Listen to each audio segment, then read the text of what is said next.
بسم اللہ الرحمن الرحیم۔ السلام علیکم دوستو۔ مایہ ناز کرکٹر شاہد آفریدی نے اپنی کتاب میں جہاں کئی سے راز فاش کیے ہیں، وہیں اپنے کچھ تکلیف دہ واقعات بھی بیان کیے ہیں جو اس سے پہلے ان کی زبان پر کبھی نہ آ سکے۔ ایسا ہی ایک دردناک واقعہ بیان کرتے ہوئے شاہد آفریدی لکھتے ہیں کہ بالآخر میری محنت کا ثمر مجھے مل گیا اور میرا نام ویسٹ انڈیز کے دورے پر جانے والی انڈر-19 ٹیم کے ممکنہ کھلاڑیوں میں شامل کر لیا گیا۔ ہارون رشید اس وقت سلیکٹر تھے اور محمد وسیم کپتان۔ کراچی کی ایک گرم دوپہر میں مجھے ٹرائل کے لیے بلایا گیا جو میں نے پاس کر لیا۔ اس ٹرائل میں بالکل بھی نروس نہیں تھا، بلکہ حقیقت تو یہ تھی کہ میں نے اپنے پہلے غیر ملکی دورے کے لیے بہت خوش تھا۔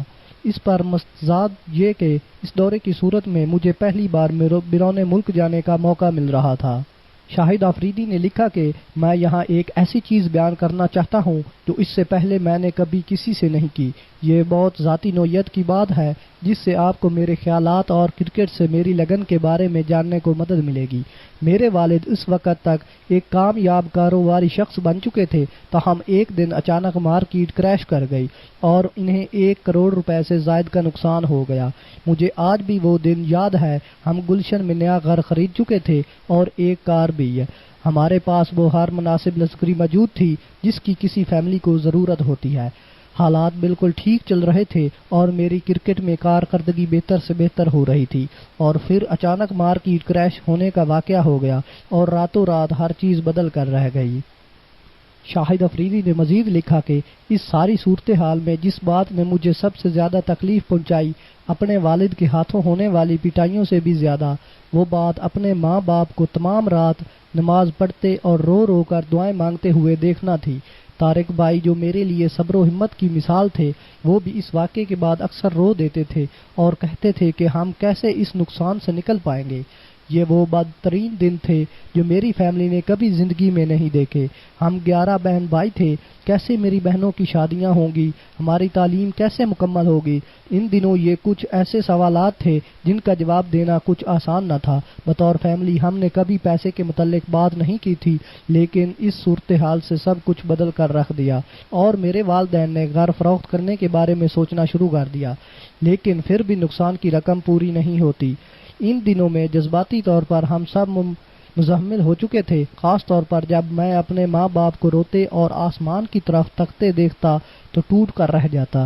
یہ وہ منظر تھا جو میں ہر رات دیکھتا تھا۔ وہ جب نماز پڑھنے اور دعائیں مانگنے کے بعد بستروں پر چلے جاتے تو میں ان کے جائے نماز کو ہاتھ لگاتا جو ان کے آنسوؤں سے تر ہو چکے ہوتے تھے۔ بسم اللہ الرحمن الرحیم۔ السلام علیکم دوستو۔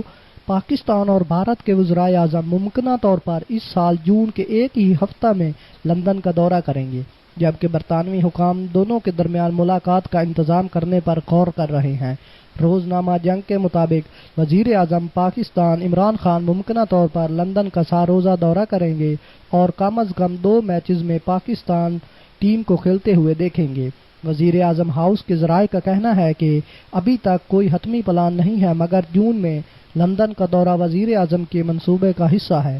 یہ خیال ظاہر کیا جاتا ہے کہ برطانوی حکومت کے ذمہ داران اس بات میں دلچسپی رکھتے ہیں کہ دونوں ممالک گفتگو کا آغاز کریں اور کشیدگی کے خاتمے کے لیے اقدامات اٹھائیں، جس میں مقامی کشمیری نوجوانوں کی جانب سے پلوامہ حملے اور پاکستان پر بھارتی فضائی حملے کے بعد اضافہ ہو گیا تھا۔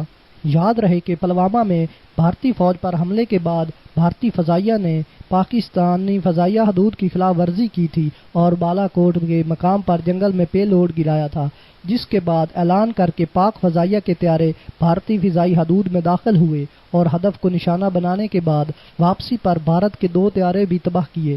ایک میگ 21 پاکستان کی حدود میں گرا جس کا پائلٹ ابھی نندن زندہ پکڑا گیا۔ اسے 2 دن بعد پاکستان نے واہگہ بارڈر کے راستے بھارتی حکام کے حوالے کر دیا تھا۔ تاہم اس کے باوجود بھی LOC پر دونوں ممالک کے درمیان صورتحال کشیدہ رہی اور تقریباً 2 ہفتے فضائی حدود بھی بند رہی، جس کی وجہ سے معیشت کو بھی کافی نقصان ہوا۔ تاہم بھارت میں الیکشن کی وجہ سے بدستور صورتحال خراب ہونے کا خدشہ موجود ہے۔